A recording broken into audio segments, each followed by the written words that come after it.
All right, for today's video, I want to do something a little bit different and maybe start a new series.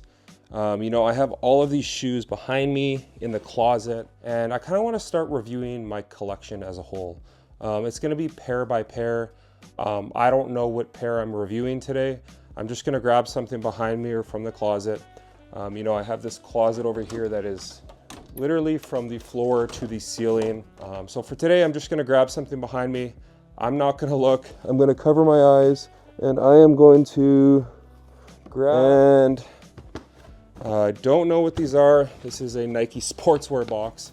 I kind of want to do something a little bit different where, I grab a pair, I don't know what it is, I open the box and we review it together, maybe share a little bit of the history of the pair and just go through what the shoe means to me, why I have it. And today we're going to start with the Nike Air Flightposite 2 in the white midnight navy and blue gaze. Retail price point for these was 200 USD, probably 260 or 70 here in Canada. Now I remember getting these on GOAT, as you can see the sticker right here.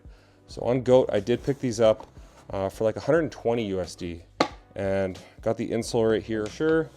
And yeah, let's talk about the Flightposite 2. So I believe the shoe originally released in the year 2000. Obviously, it was a follow-up to the Nike Flightposite in 1999.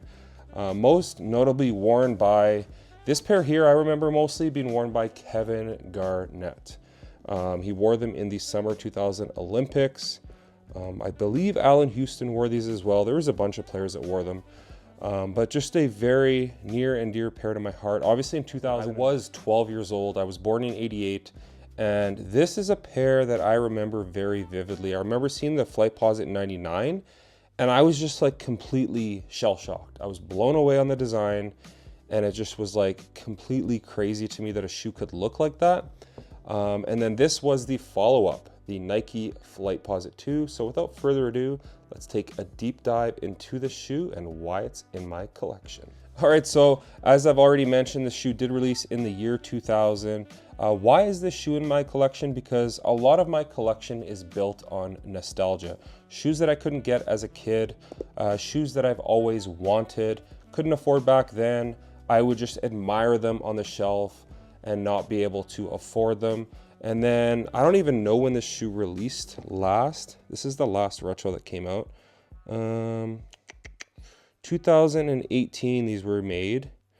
From December 2018 to May 2019. So these released in 2019, got them off GOAT for like half of the retail price point. Really quickly going into the tech and the overall design, starting with the tread, you do have this herringbone traction pattern at the bottom. I have played in the all black pair of these and they perform great. They are pretty hot on foot, but the overall traction is very nice. It's very squeaky. It does a great job of holding you down on court. Just a great overall tread. And shoes from the mid to late 90s and early 2000s could be worn indoors and outdoors, and this is one of those models. A great traction pattern on this shoe. Now moving away from that, as far as the cushioning goes on the Flightposite 2, you do have a double lasted midsole, so it's basically the upper right down to the outsole. Everything is housed within this shoe, and the cushioning setup for this shoe is kind of like, I don't know if it's the first of its kind, but it's the first that I saw. It's kind of like a drop-in midsole setup similar to the Flightposite 1. It is a really thick polyurethane drop-in insole or midsole. And as you can see right here, you do have a heel and forefoot zoom airbag embedded within that polyurethane. The comfort on these is amazing. I believe the Flightposite 3 upgraded to full-length zoom air, but the Flightposite 1 and 2 did have the heel and the forefoot zoom air bag right here. So very comfortable underfoot. Just a great feature for the shoe. Very low profile cushioning in the heel and the forefoot with decent impact protection. For the time back in 2000, it was amazing. Even here today, this cushion setup is adequate. Now, as far as the fit goes on these guys right here, I do have them in a US 10.5. I do find the Flightposite 1, 2s, and 3s to fit around a half a size big.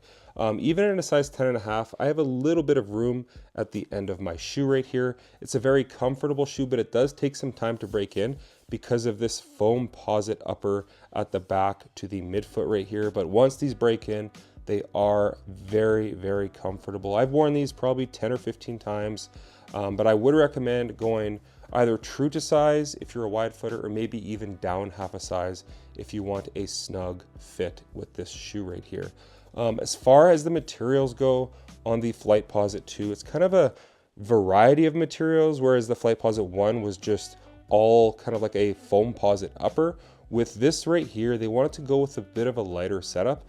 So from the midfoot all the way around the back of the shoe, you do have this foam posit material. It does conform to your foot when the shoe heats up and you do play in it or wear it more often. This becomes kind of a custom fit.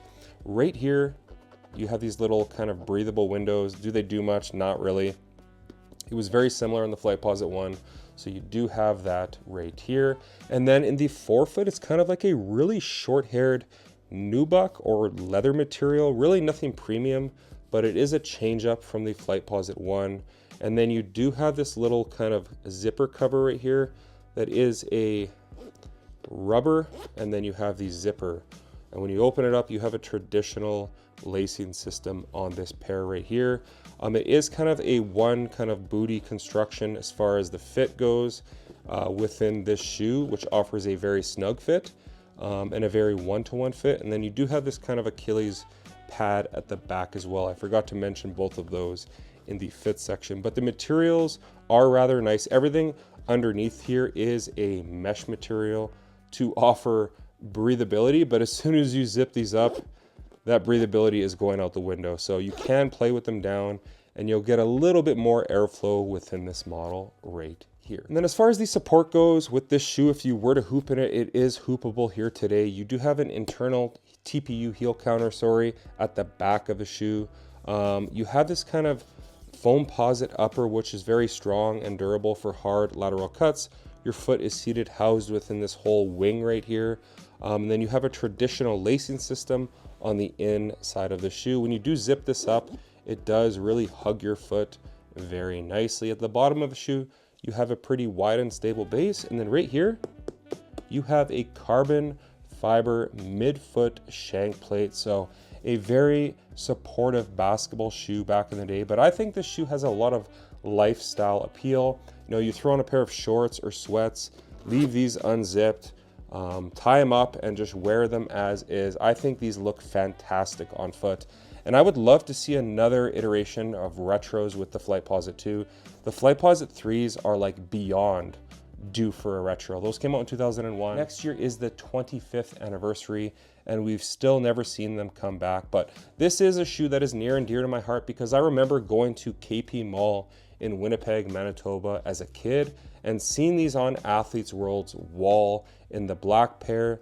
I believe this color and a couple more. Kevin Garnett wore this color most notably, but I remember seeing him in the regular season and the Olympics wear these and I was like, man, those look incredible.